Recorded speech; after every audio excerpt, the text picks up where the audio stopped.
aminareo aneriavana ny fahasoavany Jesoa Kristy tompontsika. Amen. Miverena amin'Andriamanitra tsy miova. Miverena amin'Andriamanitra tsy miova. Zany ndray no misongadina amin'ity mofinainantsika anio ity. Isaia 7:20. Ny andininy 2:12 hatramin'ny andininy 4:40. Miverena amin'Andriamanitra tsy miova. Antso na marina kokoa fampanantenana sy toky ho an'ny vahoaka jiosy izay nentina ho babo tany Babilôna no ampanantenana fanafahana raha toa ka miverina amin'Andriamanitra, ilay Andriamanitra tsy miova izy ireo. Averimberina eto ny toetra an'Andriamanitra, ilay maizy azy an'Andriamanitra, ilay Andriamanitra tsy miova hatramin'ny voalohany ary hatramin'ny farany. Ilay Andriamanitra efa nanao fahariana hatrany am-boalohany, nanorina ny fanambanin'ny tany sy namelatra ny lanitra ho ny voalaza eto. Mbola io Andriamanitra io ihany no te hahary fiainana vaovao ho an'ireto vahoaka ireto, vahoaka voafidy, saingy noho izy ireo izay nivadibadika tamin'Andriamanitra, izay vahoaka nanompo sampy, vahoaka nanadino an'Andriamanitra no antony nahatonga azy ho lasa kobabo, dia antsony ny tenin'Andriamanitra izy ireo ankehitriny. Antsona hiverina amin'Andriamanitra ary ampahatsiarovana fa ilay Andriamanitra izay tompon'izy ireo dia ilay Andriamanitra mitovy amin'ilay tamin'ny voalohany, tamin'ny fahariana ihany, ka te ahary fiainana vaovao amin'izy ireo. Ilay Andriamanitra mitovy amin'ilay Andriamanitra nifidy ity firenena ity tamin'ny voalohany ihany, ka te hanavao zany fifidianana izany ato amin'ity vahoaka ity. Andriamanitra vonina hiantoka ny ho avy ary hitondra fanafahana ho an'ireto vahoaka ireto izy, dia indro ary mampanantena ny kirosy mpanjaka izy hanafaka azy ireo eo an-tanan'ny Babilôniana.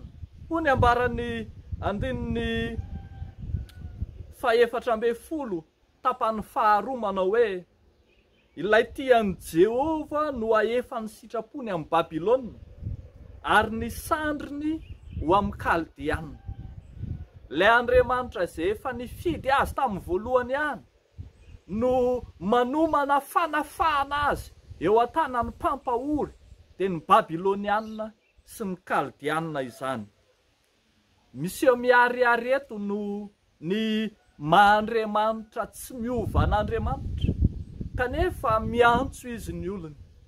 Miantso ny olona izy mba hahay hiverina amin'Andriamanitra, fa ao amin'Andriamanitra ihany no misy ny fiadanana sy ny fahatoniana ho azy ireo.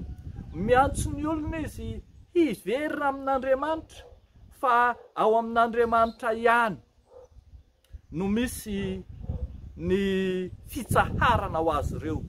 Hoy ny andininy 5:40 manao hoe: manatona ahy ianareo ka mihaino, hatramin'ny taloha no efa tsy nitenenako tamin'ny mangingina, hatro ny fony vao nisinyreto dia teo aho, ary ankehitriny Jehova tompony nanirakahy sy ny fanahiny. Mitovy amin'ilay fanavotana nataon'Andriamanitra fahiny no ataony ankehitriny, ary mbola ho ataony ho amin'ny ho avy rehetra. Andriamanitra tsy miova mantsy izy.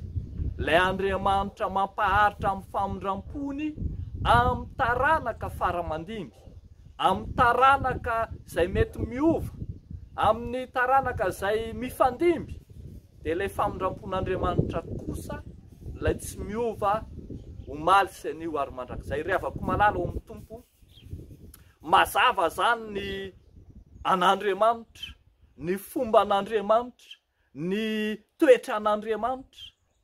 Te hitady fomba vaovao isan'andro izy anatanterahany ny famonjeny amin'ny zanak'olombelona, ny angatahan'Andriamanitra hiantsony asy ianao ankehitriny dia niverenantsika amin'Andriamanitra marina, ny anakinantsika ny fiainantsika fa ao amin'Andriamanitra ihany no misy ny fitsaharana, no misy ny fiadanana ao antsika.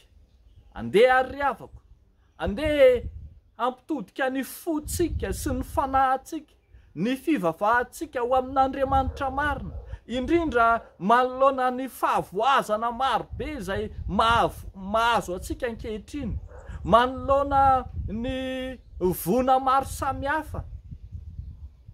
Antsony isika hitodika marina amin'Andriamanitra. Andriamanitra ilay te hanao fiainana vaovao, ilay te hanome antsika fiadanana, izy no andeha hitodiany, izy no andeha ho atony nofo rehetra, satria ambara fa sambatra ny firenena izay manana ny Jehova ho Andriamanina.